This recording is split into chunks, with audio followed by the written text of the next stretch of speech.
आपकी वाणी, आपकी मुस्कुराहट जो कमल शिखर पर जाकर बिखर जाए, जिसकी सौरभ्यता, जिसकी सुगंधी पूरी दुनिया में फैल रही है। और यहां आकर के मैंने देखा, जिनके चेहरे आप देखो एकदम निर्लेप, निर्दोष पुष्प की तरह खिले हुए हैं, उनके चेहरे की प्रसन्नता तो देखो।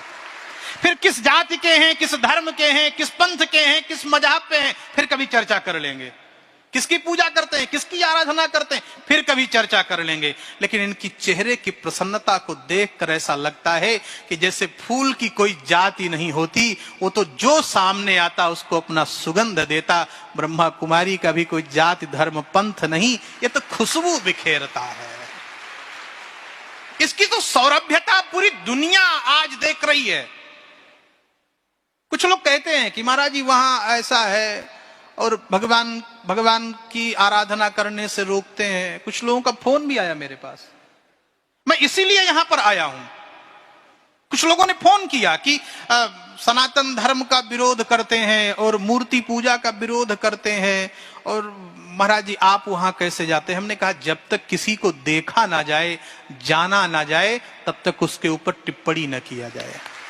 मैं सबके लिए ये बात कहता हूं, पहले जानिए, किसी भी धर्म को छोटा कह देना, पहले उस धर्म को तो पढ़ें आप, पहले उसके ग्रंथ को तो पढ़ें, विचारधारा तो को पढ़ें। हम स्वयं में अपने आप को सर्वश्रेष्ठ मानकर बैठ जाएं। अपना नेत्र बंद कर लेने से अंधेरा नहीं छाता, अंधेरा तब छाता है जब सूर्यास्त होता है। मैंने देखा, यहां पर देखो सामने विराजमान दृश्य लगा हुआ है, जहां आप जाकर के देखो सारे देवी देवताओं का दृश्य लगा है। वो मूर्ति पूजा का विरोध कैसे कर सकता है? कभी नहीं कर सकता। यहां विरोध नहीं है। और एक शब्द मैं आपसे कहूं, मैंने जो देखा, यहां पर सुधार से ज्यादा स्वीकार को मान्यता दी जा रही है। सुधार नहीं, बहुत हो गया सुधार। नशा मुक्ति, ये जो कार्य चल रहे हैं, ये सुधार के कार्य हैं, पर सुधार से ज्यादा आवश्यक है स्वीकार्य। स्वीकार करना सीखिए। भैया अच्छे लोगों को तो सब स्वीकार करते हैं, महान तो वो है जो बुरे को स्वीकार करके अच्छा बना दिया करे। स्वीकार उसे कहते हैं। जो आया उसको स्वीकार कर लिया। ब्रह्मा कुमारी सबको स्वीकार करता है, सबको स्वीकार करता है। और यहां का वाक्य देखो, मेरे मीठे बच्चों, बहन बैठी हैं जानती हैं, वेद भगवान कहते हैं कि ये जो दुनिया के लोग हैं ये कौन है? कहा भो अमृत पुत्रा, ये अमृत के पुत्र हैं। सुबह सुबह मैं आ रहा था, अमृत काल की बात, आपकी जो वाणी है, आपके जो विचार हैं, वो ऐसे ओतप्रोत होकर के निकलते हैं ना, कि जैसे अगर गन्ने का जूस पीना हो तो बहुत मेहनत करना पड़ेगा। उसको काटो, छीलो, लाओ, रस निकालो, उसके बाद तब उसका पान करोगे। ब्रह्मा कुमारी में उस अध्यात्म का जूस पिलाया जाता है, बिना मेहनत के आपको प्राप्त हो जा रहा है। कोई मेहनत नहीं करना, बिल्कुल बढ़िया बना, ताजा, ठंडा किया हुआ अध्यात्म का वो जूस है जो माताएं, बहनें, हमारे भाई लोग बनाकर रखे हैं। आओ और उस अध्यात्म का जूस पियो और पूरी दुनिया को अध्यात्म में बना दो। उसकी परिकल्पना यहां से प्रारंभ हो रही है। आप सब यहां पर विराजमान हैं। यहां से एक जीवन शैली, एक ऊर्जा, एक पवित्रता लेकर जब पूरी दुनिया में जाएंगे तो पूरी दुनिया वैसे भी भारत की ओर देख रही है। 21वीं सदी भारत के अभ्युत्थान का है, 21वीं सदी भारत के विश्व गुरु का है। और अब तो कहना ही क्या है, भारत तो धरती छोड़ो चंद्रमा पर भी चंद्रयान स्थापित कर दिया है। सूरज सबसे पहले यदि हमारे भारत से निकलता है तो चंद्रमा भी दक्षिण में अब चंद्रयान को स्थापित कर दिया। आने वाली 21वीं सदी राम राज्य की होगी। आने वाली 21वीं सदी मानवता की होगी। आने वाली 21वीं सदी धर्म की होगी। आने वाली 21वीं सदी पवित्रता की होगी। आने वाली 21वीं सदी त्याग की होगी। आने वाली 21वीं सदी समर्पण का होगा, जिसका मंगलाचरण ब्रह्मा कुमारी के इस पावन प्रांगण से प्रारंभ हो रहा है। और आप सब इसके साक्षी हैं। आज दादी के इस 16वीं पुण्यतिथि स्मृति दिवस के पावन पर्व पर यह बात मैं कहता हुआ जा रहा हूं कि आप सब उसके साक्षी बनने वाले हैं।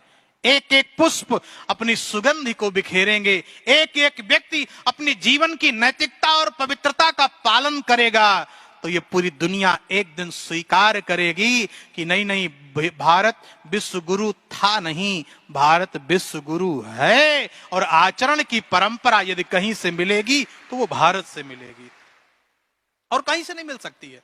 तभी तो दारा सिकोह जैसे तानाशाह इस भारत में आया, उसने कहा कि वेदों का फारसी अनुवाद कराओ। क्यों? मुझे पढ़ना है, मुझे जानना है कि वास्तव में है क्या इसकी बात, क्या गंभीरता है इसमें, कितनी डेप्थ है इसमें। दारा सिकोह के बाद जब अंग्रेज आया, उसने मैकाले को भेजा और मैकाले से कहा कि भारत की इतनी बड़ी गरिमा और पवित्रता, पता लगाओ कि उसकी मजबूती क्या है, पता लगाओ कि उसकी स्ट्रेंथ क्या है। मैकाले आया और आकर के उसने अपनी एक शोध ग्रंथ प्रस्तुत किया। शोध ग्रंथ प्रस्तुत करते हुए उसने दो बातें लिखी, बहुत महत्वपूर्ण बातें लिखी उसने कहा कि भारत को तब तक गुलाम नहीं बनाया जा सकता जब तक भारत की ऋषि परंपरा और भारत की कृषि परंपरा समाप्त नहीं हो जाती है। पर आप सब ऋषि के ही संतान हैं, आप सब ऋषि के संतान हैं। हमारी संस्कृति, हमारी ऋषि परंपरा और हमारे ग्रंथ पूरी दुनिया का दिग्दर्शन है, पूरी दुनिया का आत्मबोध है, पूरी दुनिया का आत्मचिंतन है, पूरी दुनिया का आत्म केंद्र है। और हमें गर्व होना चाहिए कि हम उस भारत में विराजमान हैं जहां इतने पवित्र लोग एक साथ बैठते हैं। इनका भोजन, इनका चलना, इनका उठना, इनकी वाणी, इनका दर्शन, इनकी वेशभूषा, इनका बोलचाल यदि देखना है तो ब्रह्मा कुमारी में केवल ब्रह्मा कुमारी नहीं, भारत का दर्शन होता है। क्या भारत का दर्शन हो रहा है? और निश्चित रूप से इस परंपरा को आगे बढ़ाने का कार्य आप सबकी जिम्मेदारी और हम सबकी जिम्मेदारी भी है। जैसे परमात्मा तक जाने के मार्ग कई हो सकते हैं, पर जाना तो एक ही जगह है। जाना तो एक ही जगह, मंजिल सबकी एक है।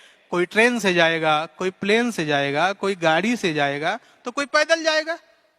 जिसकी जैसी साधना, जैसा प्रकल्प, वो उस प्रकार से उस साधना को प्राप्त करेगा।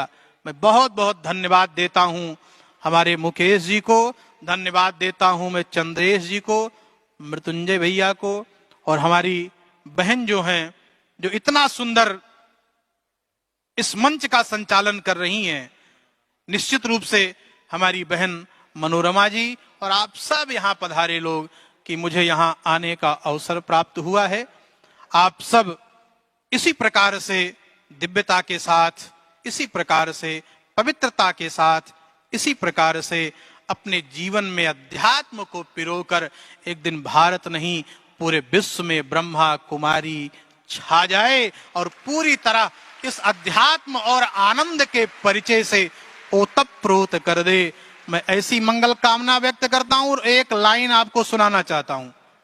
भाई साहब माइक ठीक कर दीजिए, मॉनिटर नहीं आ रहा है। एक गीत आपको सुनाना चाहता हूं जो हमारी दादी जी का आपके सबके प्रति भाव था। दादी का भाव मैं आपको सुनाना चाहता हूं।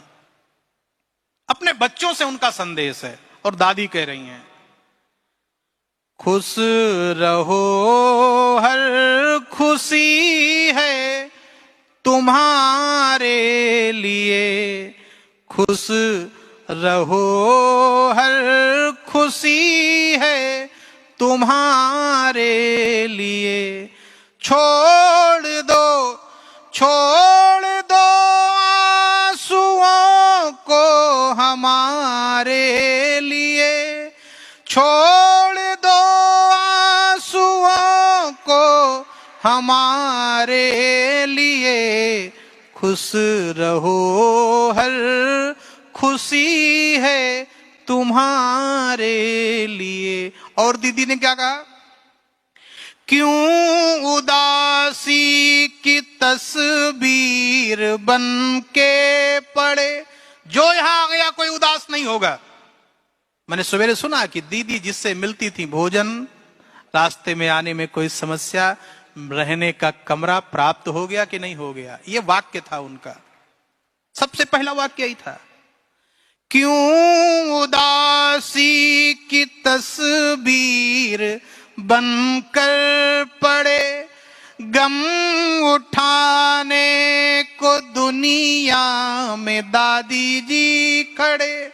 किसी को कोई समस्या नहीं हो सकता है।